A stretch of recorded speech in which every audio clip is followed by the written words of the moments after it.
So Minecraft Dungeons has recently just accepted as a clone of Diablo. No more trying to disguise itself with cutesy levels and adorable enemies. We're now in Hell, or the Nether rather, complete with the largest array of demons, or pigs rather, the world has ever seen. The Flames of Nether is the largest DLC to date, and while there are a few cool things that it brings to the table, it feels more like a step backwards for the series in many ways. So today, let's dive into the depths of the Nether and take a look at this new DLC. But before we get too far into that, welcome to Ogle's channel. Thank you so much for watching today. If you haven't clicked that subscribe button already, be sure and do that now for your latest in gaming news, content reviews, and a few other things from here and there as well. But let's get back to why this Minecraft DLC is a step backwards. First, let's talk about the levels. There are 6 new levels, and for the first time, every level actually has a pretty drastic scenery change from the other ones, while still fitting with the overall theme of being in the underworld. You start in the Nether Waste, and we get our first taste of the Fallen Kingdom engulfed in flames with lava flowing at every corner. We also get to meet the new mobs for this DLC, the Piglins, their blood-slinky pets, the Magma Cube, and a fire prism known as the Blaze. While most of the Minecraft Dungeons DLCs mix in older enemies throughout, Flames in the Nether is completely original almost the entire time, even if 90% of them end up being Piglins. The Nether Waste makes a good introduction for all of this though, but that's about all you can really say for this level, because it's over in less than 10 minutes.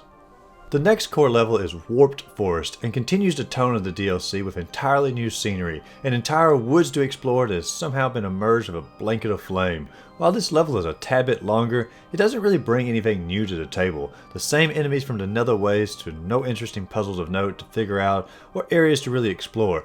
Even the scroll, which will unlock the hidden level, is just laying there out in the open with no exploration needed in order to advance. I know in the last DLC they made it frustratingly impossible to find the secret exits to unlock the hidden levels, and perhaps they wanted to fix that problem here, but this is going way too far in the opposite direction. They might as well have just made it where the secret level is just simply part of the progression, with it being this easy to find.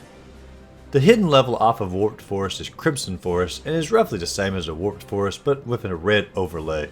Perhaps to represent a deeper descent into the Nether? Maybe? The level follows the same pattern as earlier though. However, we get our main boss of the DLC here, the Double Ghast, or the squids from Mario. The Ghast, or the Ghast as I call them, really aren't too bad. They make for an enjoyable yet static boss fight. The other DLCs, no matter what their content, they were always sure to give us a great boss experience. However, this DLC really took a step back on boss fights.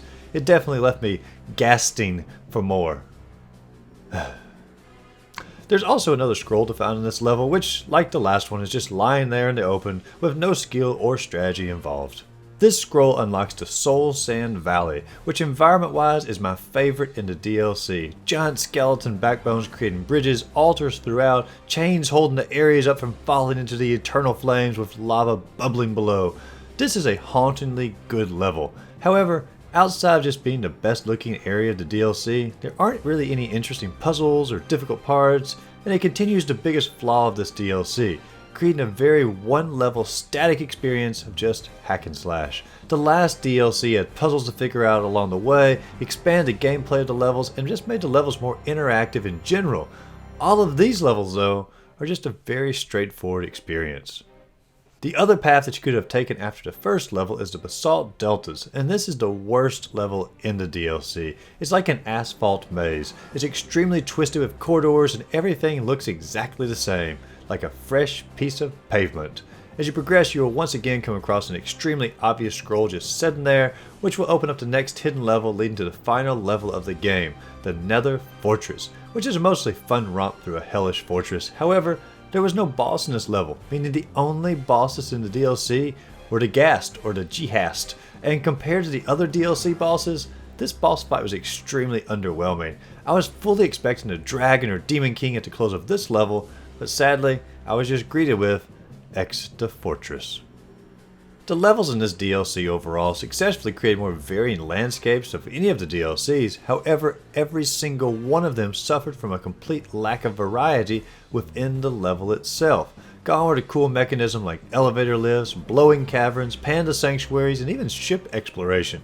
These levels though felt more like a static and one level maze that you were just tasked to wander through until you found the exit. They did try to mix the levels up with a new variety of enemies, but they just crammed them in there so thickly that every time you saw a ambush come in, you just simply roll your eyes. I feel that instead of trying to create 6 new levels for players to wander through, they should have just simply stuck with 3 or 4 and taken the time to really implement some of the creative things that they had developed in some of the older DLCs. Moving on past the levels though, the weapons in this DLC are actually pretty sweet. You have a few ordinary ones like the vine bows and the sprout armor, but the swords in this DLC are fantastic. The bone club is this massive weapon in the game that literally shakes the screen whenever you use it, but the true weapon that takes the cake is the mechanized saw blade, or a chainsaw. This allows you to basically act as the doom guy throughout your entire hell or another adventure. You slice into an enemy and then you just keep on moving. They're good weapons. The artifacts in the DLC are also a pretty welcome addition with the Blast Fungus, the Spin Blade, and the Power Shaker. The Power Shaker and Blast Fungus especially help with literally blowing mobs out of the way. However, the Spin Blade, it doesn't really offer that much immediate protection. It's probably the worst of the new additions. But honestly, none of these weapons are going to take me away from my totems and the bees. I mean, look at them.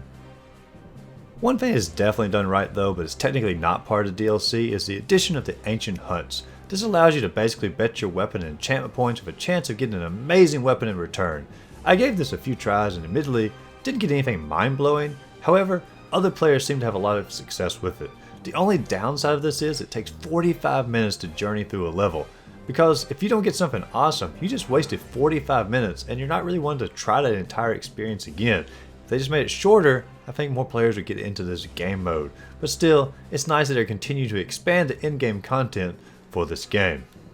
Overall, Flames of the Nether is not a horrible DLC, and I feel like if it had come out earlier in the rotation of the DLCs, it would have been a good bit better. However, after experiencing the puzzles, the interactive landscapes, and the creativity of the earlier ones, Flames of the Nether definitely seems like a step backwards. I truly believe they went for quantity over quality, and if they had just stuck to 3 or 4 areas like the earlier DLCs and developed those levels more, they would have had a much better expansion for this game. But what are your thoughts? Did you enjoy Flames of the Nether? Let me know in the comments down below, and if you enjoyed the video, be sure to like and subscribe to the channel, and as always, go out there, find a great game to play, and just simply have a great rest of the day.